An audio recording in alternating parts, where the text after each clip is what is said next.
क्या आपको भी सीडीपी से डर लगता है? क्या आपने सभी जगह से सीडीपी को पढ़कर देख लिया है और सीडीपी कहीं पढ़ी समझ नहीं आती? तो आप मात्र हमारी एक क्लास देख लेना। एक क्लास को पढ़ने के बाद आप ये कह दोगे कि इससे बेहतरीन और शानदार क्लास मैंने आज तक नहीं पढ़ी। इस बात की पूरी गारंटी है कि हमारी क्लास को पढ़ने के बाद आप किसी भी YouTube चैनल पर चले जाना, किसी के भी नोट्स उठा लेना या कोई भी प्रीवियस ईयर एग्जाम उठा लेना, आपका सिंगल क्वेश्चन ऐसा नहीं होगा जो आपसे गलत हो जाए। इस बात का मेरा पूरा वादा है। और आज मैं उस चैप्टर को लेकर के आया हूं जिसमें बच्चे को सबसे ज्यादा परेशानी होती है। कथन और कारण के क्वेश्चन बच्चे को सबसे ज्यादा कंफ्यूजन पैदा करते हैं। और आज मैं आपको ऐसी ट्रिक बताऊंगा कि कथन और कारण का क्वेश्चन जीवन में आपसे गलत नहीं होगा। और ये जो हमारी ट्रिक है ये कभी फेल नहीं होगी। इतने आसान तरीके से एक एक चीज समझाई जाएगी कि आप ये कह दोगे सर बिल्कुल मजा आ गया। और आपके एग्जाम में अगर 30 में से 30 क्वेश्चन भी कथन कारण के आएंगे तो आप ये कहोगे कि कथन कारण का क्वेश्चन जो है वो सर सबसे आसान होता है। अब मैं आपको ट्रिक समझाऊंगा 1 मिनट के अंदर। 1 मिनट में पूरी ट्रिक समझा दूंगा और एक एक क्वेश्चन को फिर आप ही करोगे, ये मेरा आपसे वादा है। देखो, आपसे इस तरह से क्वेश्चन आता है, वो कथन कहेगा कि राम ने रावण को मारा। क्या ये बात सही है या गलत? पहले तो आपको ये पता होनी चाहिए। आप कहोगे बिल्कुल सही है भाई, भगवान राम ने रावण को मारा था, सही बात है। कारण कहता है कि श्री राम राजा दशरथ के पुत्र थे। क्या राम राजा दशरथ के पुत्र थे? ये बात भी सही है। अब ये इसकी सही व्याख्या करता है या नहीं करता, इसकी हम पहचान कहां से करेंगे? अब मेरी बात को ध्यान से समझना और यहां से दिमाग लगा देना। यहां भी राम है, यहां भी राम है। जब आपको सेम वर्ड दिखे, देखो ट्रिक बिल्कुल आसान है, ट्रिक सुनिए। जब आपको सेम वर्ड दिख जाए, क्या दिख जाए? सेम वर्ड, जैसे राम यहां है, राम यहां है, तो वो उसकी सही व्याख्या करता है। ये क्या करता है? सही व्याख्या करता है। अगर सेम वर्ड ना मिले तो सही व्याख्या नहीं करता है।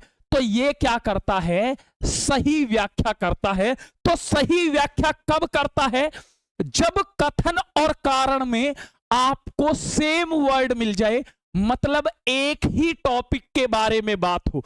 कथन और कारण में एक ही टॉपिक के बारे में बात हो तो वो सही व्याख्या करता है। और कथन और कारण में अलग अलग टॉपिक के बारे में बात करे तो सही व्याख्या नहीं करता। अभी आपको अच्छे से समझाऊंगा, ये बात समझ में आई? अब इस क्वेश्चन को समझिए बहुत अच्छे से, एक एक बात दिमाग में बिल्कुल फिक्स हो जाएगी। अब समझना, ये कहता है कथन कि श्री राम ने रावण को मारा। क्या ये बात सही है? पहले तो आपको यह पता होना चाहिए कि क्या राम ने रावण को मारा था? बिल्कुल मारा था जी। अब कारण कहता है श्री कृष्ण ने कंस को मारा, बिल्कुल मारा, ये बात भी सही है। अब आपसे पूछे कि ये इसकी सही व्याख्या करता है या नहीं। देखो, यहां राम के बारे में बात है, यहां कृष्ण के बारे में बात है, तो दोनों जगह अलग अलग बात है। देखो, जब दोनों जगह एक ही टॉपिक के बारे में बात हो, जैसे यहां भी राम की बात होती और यहां भी राम की बात होती, तो सही व्याख्या करता। लेकिन यहां राम की बात है, यहां भगवान कृष्ण की बात है, जहां दोनों जगह अलग अलग बात हो तो वो सही व्याख्या नहीं करता है। ये क्या है? सही व्याख्या नहीं है, सही व्याख्या नहीं करता है, सही व्याख्या नहीं करता है। देखो, सही व्याख्या कब करता है? जब ऊपर भी राम के बारे में बात होती, नीचे भी राम के बारे में बात होती। जब एक ही टॉपिक के बारे में बात होती है तो सही व्याख्या करता है। और जब कथन में अलग टॉपिक के बारे में बात है, कारण में अलग टॉपिक के बारे में बात है, तो सही व्याख्या नहीं करता। अगला क्वेश्चन आपसे मैं पूछता हूं, मजा आ जाएगा। जीवन में कथन और कारण का क्वेश्चन गलत नहीं होगा, ये मेरा आपसे वादा है। देखो ये कथन है, समझिए। क्या जीन पियाजे ने संज्ञानात्मक विकास का सिद्धांत दिया? पहली बात तो ये कि आपको यह पता होना चाहिए कि संज्ञानात्मक विकास का जो सिद्धांत था वो जीन पियाजे ने दिया था। यह बात आपको पता होनी चाहिए, बिल्कुल सही बात है। अब कारण कहता है कि वाइगोत्स्की ने सामाजिक सांस्कृतिक विकास का सिद्धांत दिया। क्या वाइगोत्स्की ने सामाजिक सांस्कृतिक विकास का सिद्धांत दिया था? आप कहोगे जी दिया था। अब मैं आपसे पूछना चाहता हूं कि यह सही व्याख्या करता है या नहीं करता? मुझे इतनी सी बात बता दो कि ये दोनों तो सही हैं, लेकिन व्याख्या सही करता है या नहीं करता? जल्दी से बताओगे, दिमाग एकदम फिक्स कर देना। मैं ये कहता हूं कि मुझे बिल्कुल 0 लेवल का स्टूडेंट दे दो जिसे बिल्कुल कुछ नहीं आता और उसे मात्र हमारी एक क्लास दिखा देना। एक क्लास पढ़ने के बाद वो ये कह देगा कि आज से पहले सर आप हमें क्यों नहीं मिले। आपने बहुत कथन कारण को पढ़ा होगा लेकिन ऐसी क्लास नहीं पढ़ी होगी। समझो, यहां जीन पियाजे के बारे में बात है, यहां वाइगोत्स्की के बारे में बात है, तो दोनों अलग अलग टॉपिक के बारे में बात है। तो जहां दोनों अलग अलग टॉपिक के बारे में बात होती है वो सही व्याख्या नहीं करता है। तो ये कथन तो दोनों सही हैं लेकिन व्याख्या सही नहीं है। व्याख्या सही नहीं है, यानी कि व्याख्या सही नहीं करता है। बात समझ में आई? अगर जैसे यहां भी जीन पियाजे के बारे में बात थी और यहां भी जीन पियाजे के ही बारे में बात होती तब सही व्याख्या करता, लेकिन दोनों जगह अलग अलग टॉपिक के बारे में बात हो तो सही व्याख्या नहीं करता है। तो बात बिल्कुल सिंपल है, एक ही सेकंड में समझ जाओ। अगर एक ही टॉपिक के बारे में बात हो दोनों जगह और दोनों सही हो तो सही व्याख्या करता है, और कथन और कारण में अलग अलग टॉपिक के बारे में बात हो और दोनों सही हो तो व्याख्या सही नहीं है। तो व्याख्या कब सही होगी? जब कथन और कारण में एक ही टॉपिक के बारे में बात हो। अब यहां जीन पियाजे की बात थी, यहां वाइगोत्स्की की बात थी, दोनों इंसान अलग हैं, दोनों टॉपिक अलग हैं। तो जहां दोनों टॉपिक अलग होते हैं वो सही व्याख्या नहीं करता। मजा आ जाना चाहिए, ठीक है। अब चलता हूं लेटेस्ट क्वेश्चन जो सीटेट फरवरी 2026 में पूछे गए थे। अभी बच्चा कह रहा था रिकॉर्डिंग।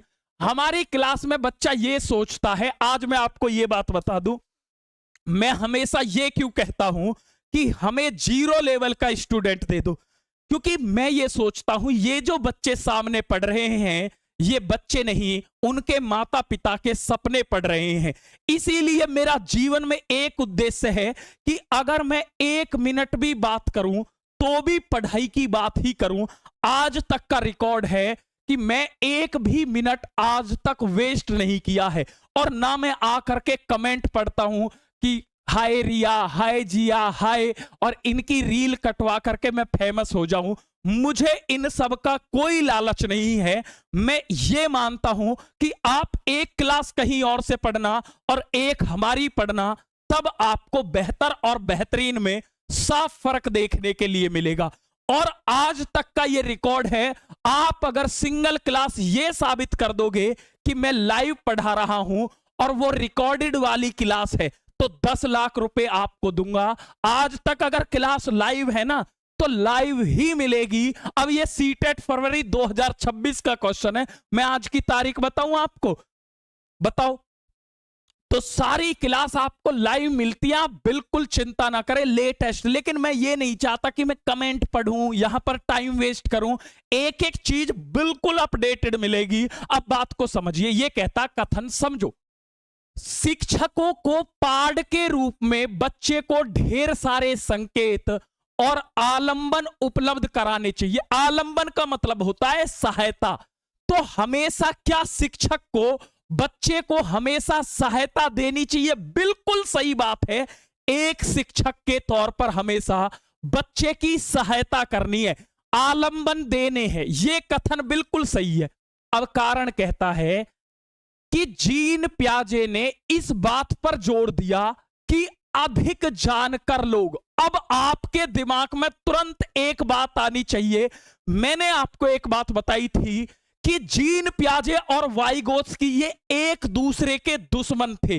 अधिक जानकर लोग की बात, एमकेओ की जो बात की थी वो वाइगोत्स्की ने की थी, ना कि जीन पियाजे ने। ये कह रहा क्या जीन पियाजे ने कही थी? नहीं। इसका मतलब ये कारण ही गलत हो गया। अब बताओ इसमें क्या दिक्कत है? कथन सही है, कारण गलत है। तो ए सही है, आर गलत है, ऑप्शन नंबर सी। क्योंकि अधिक जानकर अन्य लोग की जो बात की थी वो किसने की थी? वो भाई साहब वाइगोत्स्की ने की थी। अधिक जानकर अन्य लोग की बात जीन पियाजे ने की ही नहीं थी। ठीक है, बात समझ में आई? बहुत बढ़िया, आगे चलता हूं। लेटेस्ट क्वेश्चन है, बिल्कुल ये भी सीटेट फरवरी 2026 में पूछा हुआ क्वेश्चन है। मैं कह रहा हूं मजा आ जाएगा बिल्कुल। ठीक है, अब मेरी बात को समझना। ऐसी ट्रिक बताऊंगा जीवन में कभी क्वेश्चन ही गलत नहीं होगा। क्या कहता है समझो। बच्चों में रचनात्मकता को पोषित करने के लिए उनके चिंतन और मनन करने के व्यवहारिक समस्याओं और मुद्दों को प्रस्तुत करने की आवश्यकता होती है। बिल्कुल सही बात है।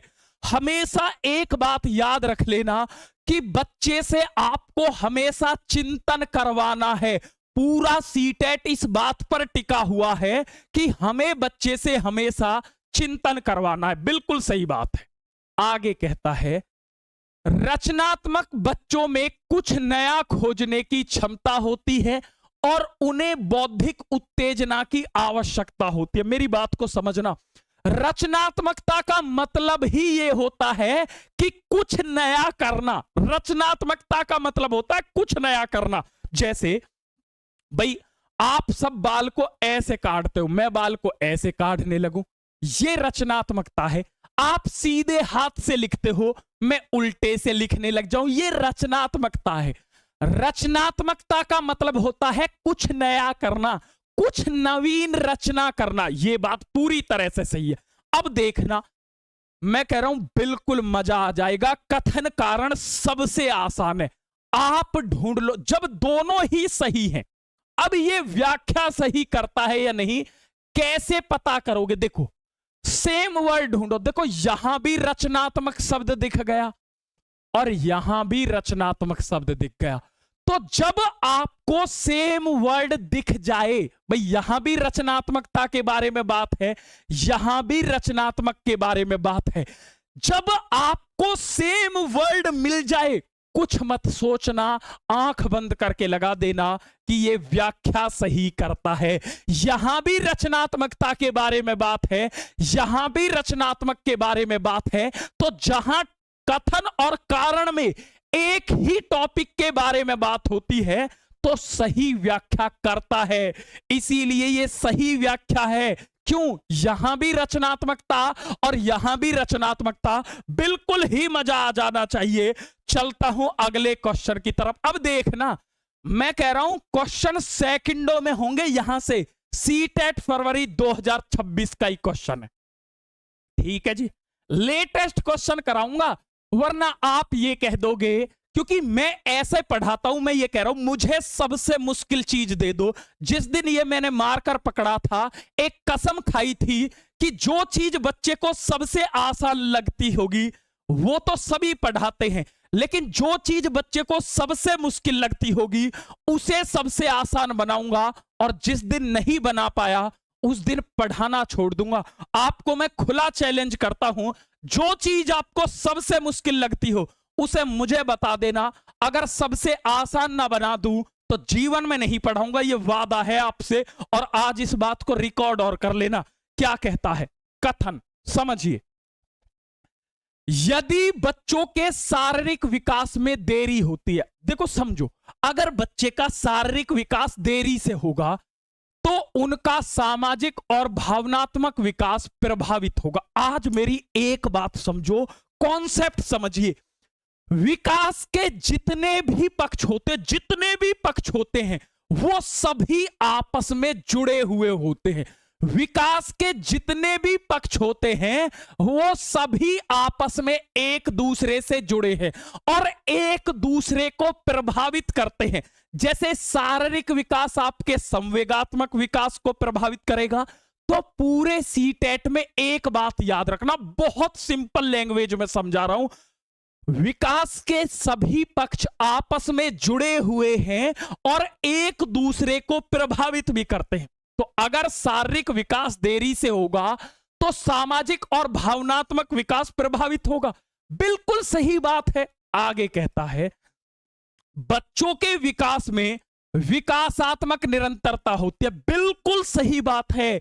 विकास का सिद्धांत जब मैं पढ़ाऊंगा तो आपको बताऊंगा कि बच्चों का जो विकास होता है वो निरंतर चलता रहता है। विकास कभी नहीं रुकता, निरंतर चलता रहता है। यह कहलाता है निरंतरता का सिद्धांत। यह बात भी सही है।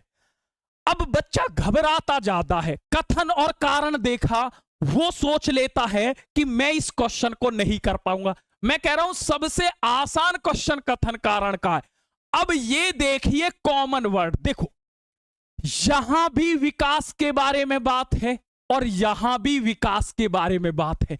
जब आपको सेम वर्ड दिख जाए, क्या दिख जाए भाई साहब, सेम वर्ड दिख जाए, तो वो उसकी सही व्याख्या करता है। ट्रिक सुन लो, ऐसी ट्रिक कोई नहीं बताएगा और धाकड़ ट्रिक बता रहा हूं कि जब दोनों जगह एक ही चीज के बारे में बात हो, यहां भी विकास के और यहां भी विकास के बारे में बात हो, तो ये सही व्याख्या करता है। हां, यहां विकास की बात होती और यहां अधिगम की बात होती, तब वो सेम व्याख्या नहीं करता। लेकिन यहां दोनों जगह एक ही टॉपिक के बारे में बात है, तो जब एक ही टॉपिक के बारे में बात होती है तो सही व्याख्या करता है। ऑप्शन नंबर ए इसका क्या है, करेक्ट आंसर है कि नाव इस पार थी उस पार हो गई, बाजुओं की ताकत ही पतवार हो गई। अरे यूं ही नहीं जीता कछुआ खरगोश की कहानी में, उसकी चाल धीमी जरूर थी लेकिन लगातार हो गई। अगर आपने सोच लिया है कि मुझे जीवन में कुछ करना है, सर सीटेट में टॉपर बनना है, आपसे वादा है 30 में से 29 मार्क्स नहीं आने दूंगा। आज से ही पढ़ाई शुरू कर दो। मैं ये नहीं कह रहा मैं बहुत बड़ा टीचर हूं, ये करके दिखाया, आप जाके इंटरव्यू चेक कर लेना। और मैं तो ये कह रहा हूं आप दूसरे पर बिल्कुल यकीन ना करें, आप हमारी क्लास पढ़ें, फिर कहीं और के क्वेश्चन करके देखें। एक एक क्वेश्चन जब आप चुटकियों में फोड़ दो तब मुझ पर यकीन करना, 30 में से 30 मैं आपको दिलाऊंगा, ये मेरा आपसे वादा है। चलता हूं अगले प्रश्न की तरफ। अब देखो क्या कहता है, समझो। ये कहता है कथन और कारण सबसे आसान है, यहां से समझो बस। ये कहता है शिक्षकों को विद्यार्थियों के बीच सहयोग, समूह कार्य और अंतः क्रिया से बचना चाहिए। देखो कभी भी जहां बचना शब्द आ जाए वो आपसे ये कहे कि टीचर को छात्रों के साथ अंतः क्रिया का मतलब है बातचीत से बचना चाहिए, तुरंत काट देना। हमेशा शिक्षक को सहयोग करना चाहिए, ना कि मदद देने से बचना चाहिए। तो जहां बचना शब्द आ जाए तुरंत काट देना। बात समझ में आ गई? बचना थोड़ी है, हमें सहयोग को बढ़ावा देना है। हमारी शिक्षा का एक ही उद्देश्य है कि सहयोग को बढ़ावा देना है। जहां बचने की बात हो, बचने का मतलब है कि सहयोग नहीं कराना, बिल्कुल गलत बात है। हमें बच्चे से सहयोग कराना है, इसका मतलब यह बात तो गलत हो गई। अब आगे क्या कहता है कि सीखना एक निष्क्रिय प्रक्रिया है। मैंने क्या बताया था कि लर्निंग एक एक्टिव प्रोसेस है, सीखना एक सक्रिय प्रक्रिया है। अब आप बताओ, आपको ये जो मेरी क्लास है क्यों समझ में आ रही है? देखो भयंकर पसीना आ रहा है, क्यों? क्योंकि मैं एक्टिव होकर के पढ़ा रहा हूं। अभी मैं भी ऐसे ही पढ़ाता, बेटा ये ऐसे रटने नकल करने, क्या आपको कुछ चीजें समझ में आती नहीं? इसीलिए पूरे सीटेट के एग्जाम में एक बात याद रख लेना, चाहे छात्र हो, चाहे शिक्षक हो, चाहे कोई भी एक्टिविटी हो, सारी चीजें सक्रिय रखनी है। जहां निष्क्रिय की बात आ जाए तुरंत काट देना है। हमें पैसिव कुछ नहीं रखना, उसको तुरंत काट देना है, क्योंकि लर्निंग जो है वो एक एक्टिव प्रोसेस है, सीखना एक सक्रिय प्रक्रिया है। इसका मतलब अब बताओ, अब यहां व्याख्या सही नहीं, इससे हमें क्या ही मतलब है। जब ये दोनों ही ऑप्शन गलत हो गए तो ए और आर दोनों गलत है। लेटेस्ट क्वेश्चन है सीटेट फरवरी 2026, तभी तो मजा आएगा जब आपको ये लगेगा अच्छा लेटेस्ट क्वेश्चनों को कर पा रहा हूं मैं, इसीलिए तो सारे के सारे लेटेस्ट क्वेश्चन लाया हूं। लो जी चलता हूं आगे। अब देखो, मैं कह रहा हूं मजा ना आ जाए तो ये कहना, आज की क्लास के बाद ये कहोगे, अंदर से आवाज आएगी कि सर कथन कारण का क्वेश्चन गलत नहीं होगा, और मैंने ऐसी क्लास आज तक नहीं देखी, ये मेरा वादा है, इतना धमाकेदार पढ़ाऊंगा।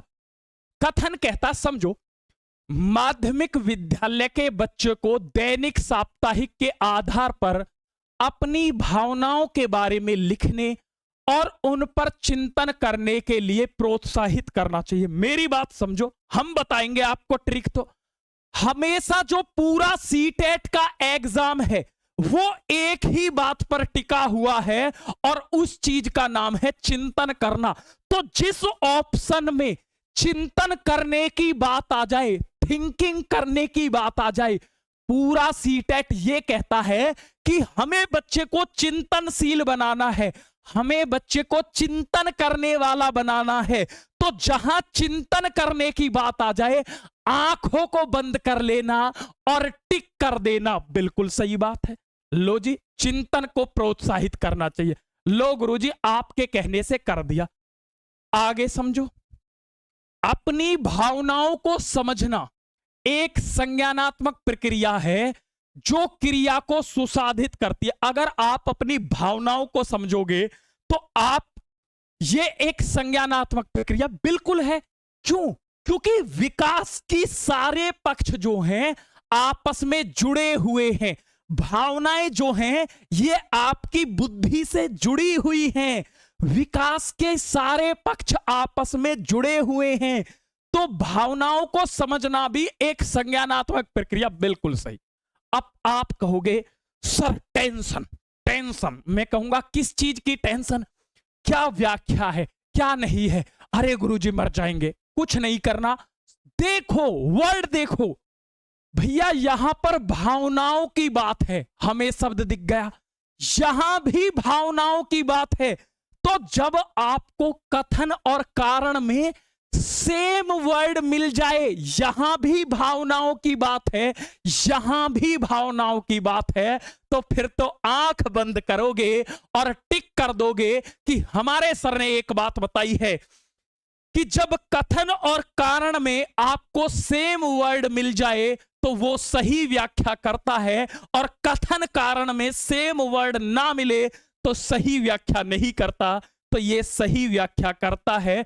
ये भी सीटेट फरवरी 2026 में पूछा हुआ प्रश्न है, मजा आ जाना चाहिए। ठीक है जी, चलता हूं आगे। लो जी, कितना टॉप लेवल का क्वेश्चन है, क्या कहता है समझो, यहां से समझोगे क्वेश्चन चुटकियों में होगा। कहता है, विविधता और समावेशन द्वारा शिक्षण और अधिगम में सुधार होता है। मैंने आपको क्या बताया था, एक शिक्षक के तौर पर हमेशा विविधता का सम्मान करना है।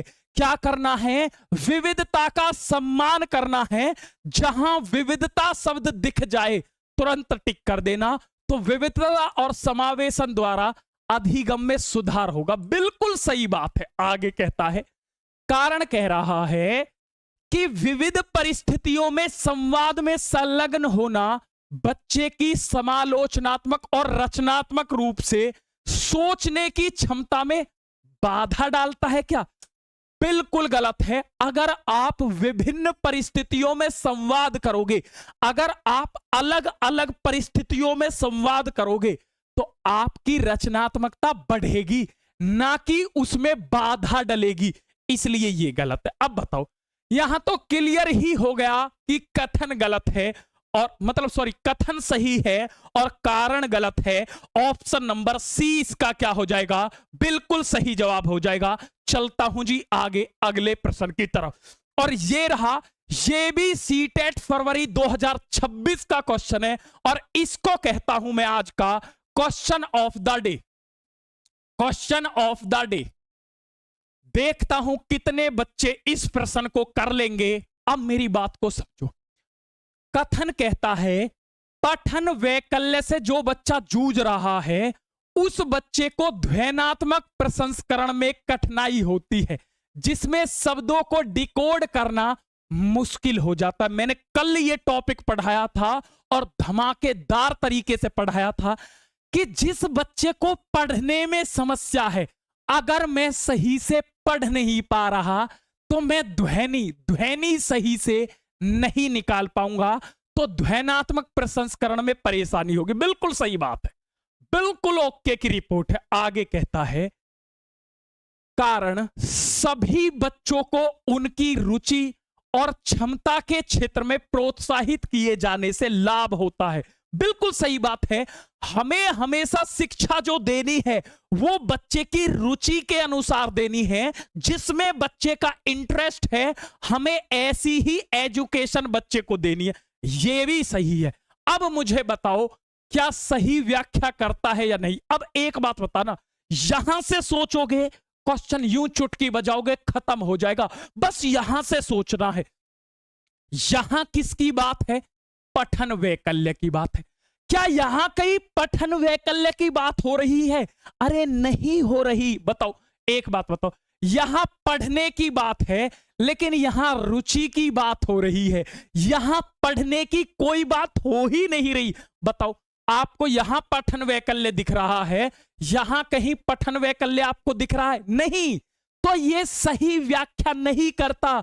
मैंने कहा कि जब कथन और कारण एक ही टॉपिक के बारे में बात करते हो, अगर यह भी पठन वैकल्य की बात करता, पढ़ने में दिक्कत की बात करता, तो यह सही व्याख्या करता। यह अलग बात कर रहा है, यह अलग टॉपिक की बात कर रहा है, यह बच्चे की रुचि की बात कर रहा है, यह पढ़ने में दिक्कत की बात कर रहा है। दोनों बातें अलग अलग है। जब दोनों बातें अलग अलग होती हैं तो कथन तो दोनों सही हैं लेकिन व्याख्या सही नहीं है। और यह भी लेटेस्ट क्वेश्चन था। ऑप्शन नंबर 20 का क्या हो जाएगा? बिल्कुल सही जवाब हो जाएगा। चलता हूं अगले प्रश्न की तरफ। अब ये रहा। अब ये जो क्वेश्चन है थोड़ा सा घुमा के पूछा गया है। जैसे कभी कभी बॉलर क्या होता है कि बॉल डालता है, वो स्विंग होती है, ऐसे ही ये क्वेश्चन थोड़ा सा स्विंग होगा। यहां से अगर इस क्वेश्चन को समझ गए, मैं कह रहा हूं मजा ना आ जाए तो कहना। यह कहता है कथन, समझना, लंबाई और शारीरिक संरचना मुख्य रूप से विरासत में मिली विशेषता है। जैसे कहते हैं कि अगर किसी के पिताजी लंबे हैं तो उसका बेटा भी लंबा होगा। आपने देखा होगा कि ये चीजें विरासत में मिलती हैं। अगर किसी की मम्मी लंबी है तो लड़की भी लंबी हो सकती है। ये चीजें विरासत में मिलती है।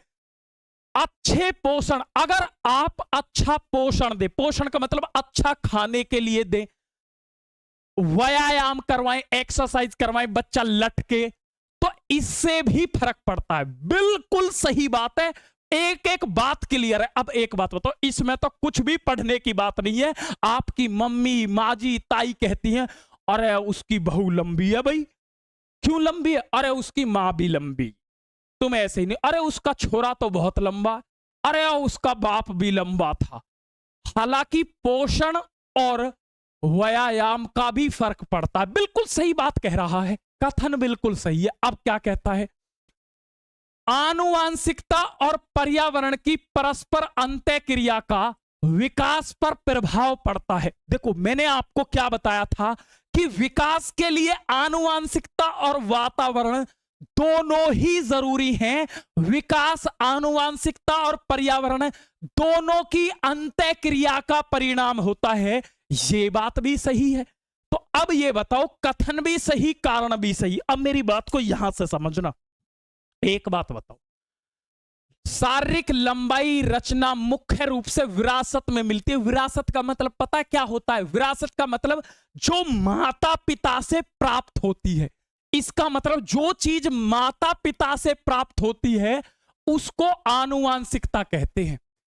क्या कहते हैं? आनुवांशिकता कहते हैं। जो चीज माता पिता से, जो माता पिता के गुण थे वो हमें प्राप्त हो। जैसे मेरे पापा की आंखें नीली थी, मेरी भी नीली हो गई, तो ये आंखें मुझे विरासत में मिली है। तो विरासत का मतलब होता है आनुवांशिकता, जो माता पिता से गुण हमें प्राप्त हुए हैं। ठीक है। पोषण, अच्छा खाना पीना, व्यायाम करना, ये जो चीजें होती हैं ये पर्यावरण के अंदर आती है। किसके अंदर आती हैं? पर्यावरण के अंदर आती है। तो ये बात भी सही है। अब यहां भी तो इनडायरेक्ट रूप से किसकी बात? भाई ये इनडायरेक्ट रूप से विरासत में मिली है। शब्द बदल दिया, जज्बात बदल दिए, लेकिन बात किसकी है एक्चुअल में? आनुवांशिकता की, कि चीजें विरासत में मिली है मतलब आनुवांशिक मिली हैं। अच्छे पर्यावरण, पोषण, व्यायाम का मतलब है कि जन्म के बाद आप जो भी कुछ सीखते हो, मेरी बात समझना, बहुत अच्छे से समझा रहा हूं। देखो दो चीजें होती हैं, क्लियर ही कर दूंगा एक एक टॉपिक को। क्यों पड़े हो चक्कर में, कोई नहीं है टक्कर में। आनुवांशिकता, अब मेरी बात को समझना, आज ही क्लियर कर दूंगा अच्छे से। एक होता है वातावरण। ठीक है। देखो जो चीज आप माता के गर्भ से लेकर के पैदा होते हो, जैसे कोई भी चीज है, आंखों का रंग, चेहरे की बनावट, बालों का रंग, ये सारी चीजें किसके अंदर आती है? आनुवांशिकता के अंदर आती है।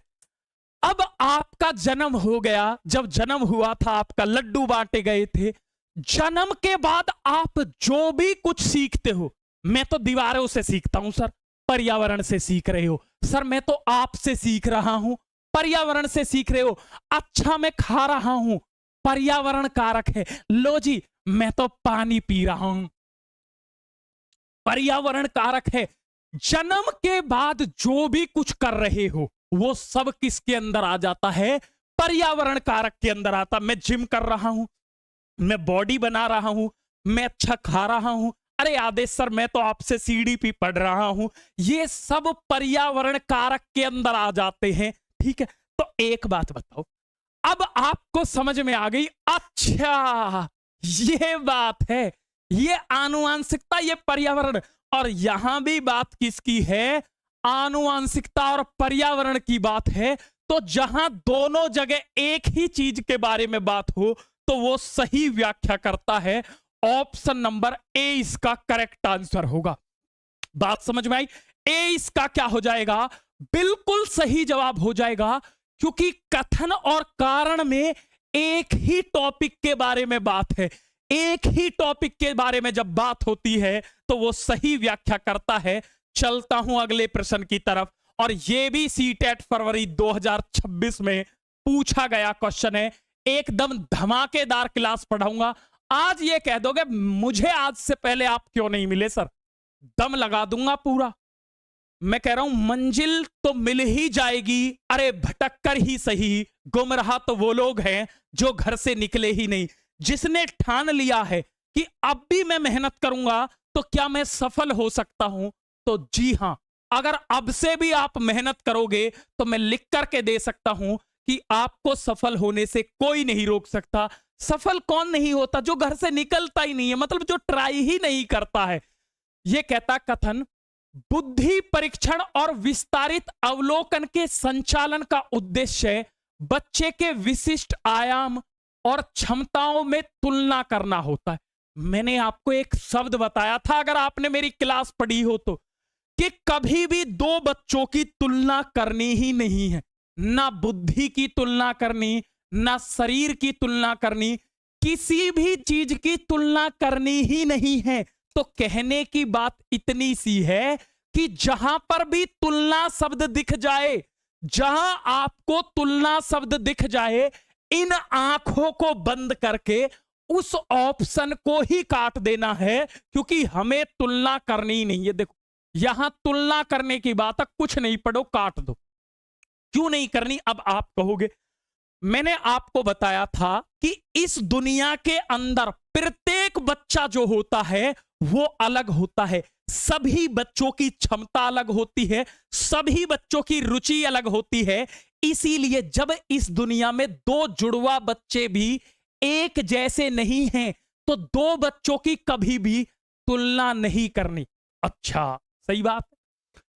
बुद्धिमत्ता एक जन्मजात क्षमता है, इसे पोषित नहीं किया जा सकता।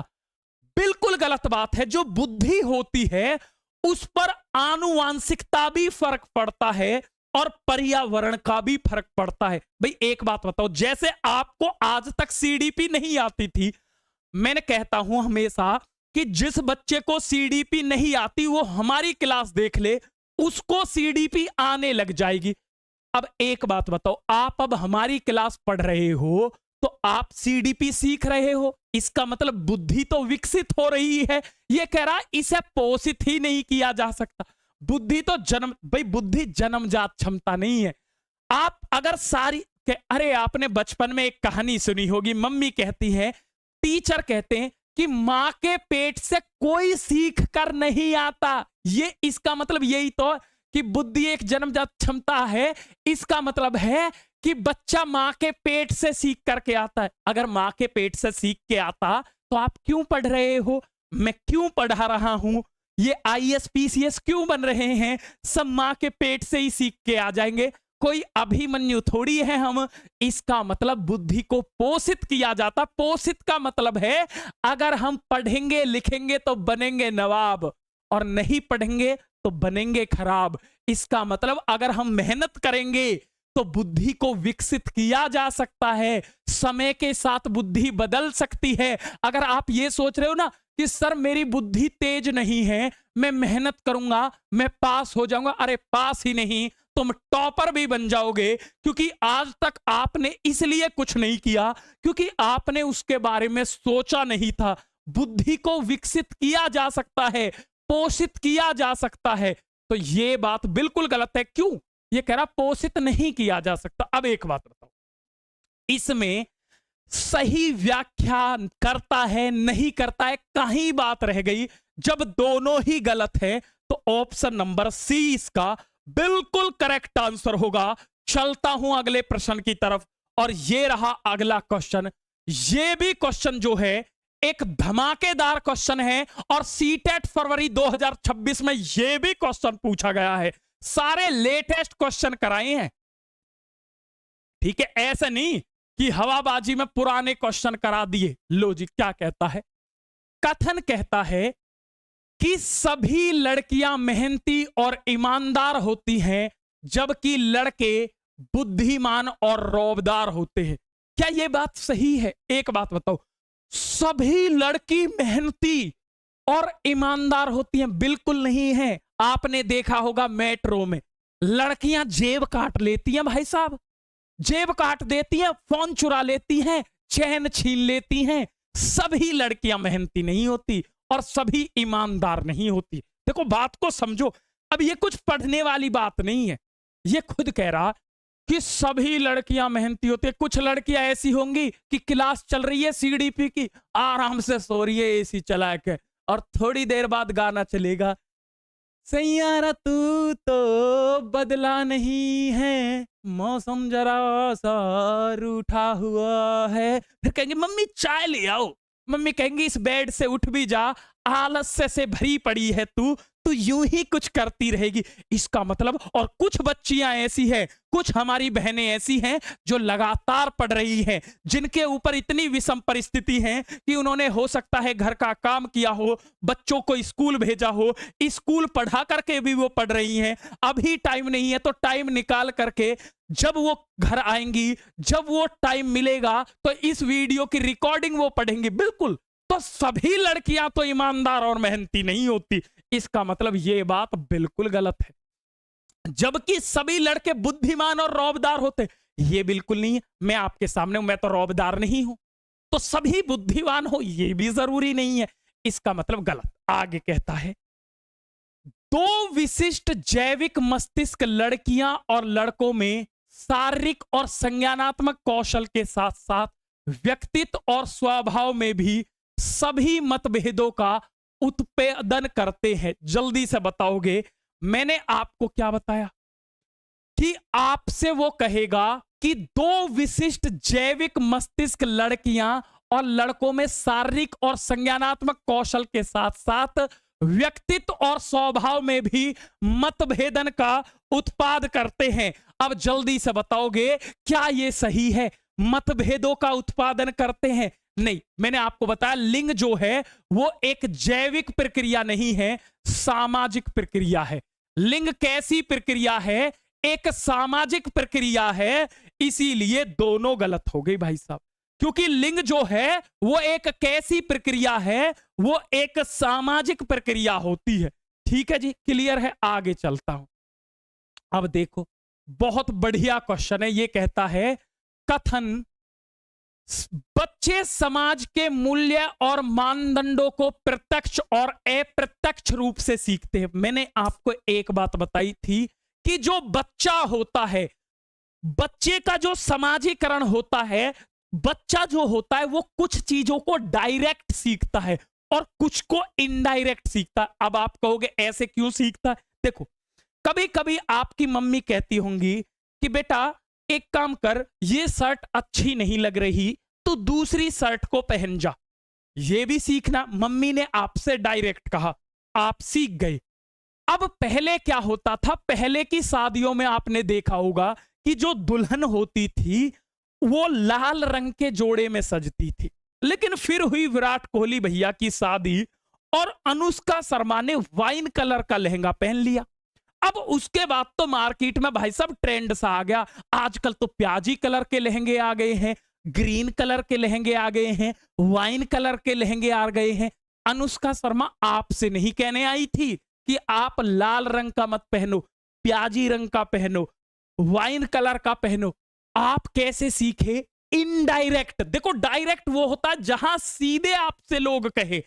अब और जहां आप इनडायरेक्ट तरीके से सीखते हो, जहां लोग सीधे आपसे ना कहे। जैसे सलमान खान कोई नई टी शर्ट पहनाए और आप दुकान पर जाओ कि भैया सल्लू भाई वाली टी शर्ट दे दो, मुझे तो सल्लू भाई वाली टी शर्ट चाहिए। इसका मतलब आप जो सीखे हो वो इनडायरेक्ट तरीके से सीखे हो। तो आप कुछ चीजों को डायरेक्ट, कुछ चीजों को इनडायरेक्ट तरीके से सीखते हो। बिल्कुल सही बात है भाई साहब, ओके की रिपोर्ट है। आगे कारण कहता है कि समाजीकरण समाज के रीति रिवाजों, अनुष्ठानों को पारित करने की एक सरल प्रक्रिया है। भाई साहब, मैंने कई बार बताया है कि समाज में रहना सरल प्रक्रिया नहीं है, बहुत मुश्किल प्रक्रिया है। क्यों प्रक्रिया है? जैसे आप पढ़ रहे हो, तुरंत आपकी बुआ का फोन आ जाएगा। अब बुआ की जो लड़के की वाइफ है वो गवर्नमेंट टीचर है, वो कहेंगी ट्रिल ट्रिल हेलो, तुम्हारी लड़की टीचर बनी या नहीं? अब लड़की बेचारी बड़ी परेशान, अभी डीएलएड करके निपटी हूं, अभी सीटेट पास करना है, यूपी में भर्तियां नहीं आ रही हैं, मैं बड़ी परेशान हूं और इन लोगों ने मुझे और परेशान कर दिया। आप गली से जा रहे हो, पापा ने पूछा बेटा नौकरी कब लगेगी तेरी? ओहो पापा, क्या बता दूं कि मैं जूझ रहा हूं, नौकरी नहीं निकल रही, घर वाले परेशान कर रहे हैं, समाज परेशान कर रहा है। तो समाज में रहना सरल प्रक्रिया नहीं है, जटिल प्रक्रिया है, मुश्किल प्रक्रिया है। तो मैंने बताया था समाजीकरण सरल नहीं, जटिल प्रक्रिया है। वो आपसे कहेगा सरल थोड़ी है, आसान थोड़ी है। आपको ही तो पता है आप कितनी सारी चीजों को झेल रहे हो। बहुत सारे टीचर ऐसे हैं बेचारे कि उनकी जॉब लग गई थी, उस टाइम पे टेट अनिवार्य नहीं था, अब टेट आ गया है, अब बेचारे वो ये चीजें झेल रहे हैं। ये मास्टर ये भी करेंगे टेट पास, इनसे नहीं होना, इनके बस की नहीं है। ये जटिल प्रक्रिया है। तो समाजीकरण जो है एक जटिल प्रक्रिया होती है। इसका मतलब ये तो गलत है। अब ए सही आर गलत, बताओ इसमें कहीं कोई भी दिक्कत हो तो मुझे बताओ। एक नंबर दे रहा हूं भाई साहब, 89,201 02,816। इस नंबर पर सीटेट ग्रुप लिख करके मैसेज करना है और जैसे ही आप मैसेज करोगे बिल्कुल फ्री ऑफ कॉस्ट आप हमारे व्हाट्सएप ग्रुप में जुड़ जाओगे। आप कहोगे इससे क्या होगा गुरुजी? अरे ऐसी ही बेहतरीन जानदार क्लास बिल्कुल फ्री ऑफ कॉस्ट आपको मिलती रहेंगी रोज दोपहर 2 बजे। अगर आपने अभी तक तैयारी शुरू नहीं की है तो मैं आपके रिजल्ट की गारंटी लेता हूं। बस आपसे मेरी हाथ जोड़ के एक ही विनती है, अगर आपको सच में मेरी मेहनत पसंद आई हो ना, दिल से आपको लगा हो कि मास्टर ने क्या पढ़ाया है यार, एक एक चीज बिल्कुल आसान बना दी, अगर अंदर से आवाज आई हो ना, तो अपने सभी दोस्तों के पास स्टेटस सभी ग्रुप में जरूर शेयर करना। ये ही मेरी गुरु दक्षिणा होगी, क्योंकि और बच्चों का भी अगर भला होगा तो मैं मानूंगा कि ये ही मेरी मेहनत का ये फल है। मैं चाहता तो ये कहता आज एसी नहीं है, लाइट नहीं है, मुझे इतनी गर्मी है, मैं जान नहीं लगाऊंगा, लेकिन मुझे ये पता है कि ये बच्चे आप नहीं आपके माता पिता के सपने पढ़ रहे हैं, इसीलिए मैं उनको टूटने नहीं दूंगा। तो जो भाई बहन अभी ग्रुप से नहीं जुड़े जुड़ जाएंगे, और जितने बच्चे देख रहे हैं अरे लाइक ठोक के सभी जाएंगे, जो बाद में देखे वो भी लाइक ठोक देगा। मुलाकात होगी कल आपसे, तब तक के लिए टाटा बाय बाय, जय हिंद। तो लाइक और शेयर रुकना नहीं चाहिए आज। जय हिंद भाई।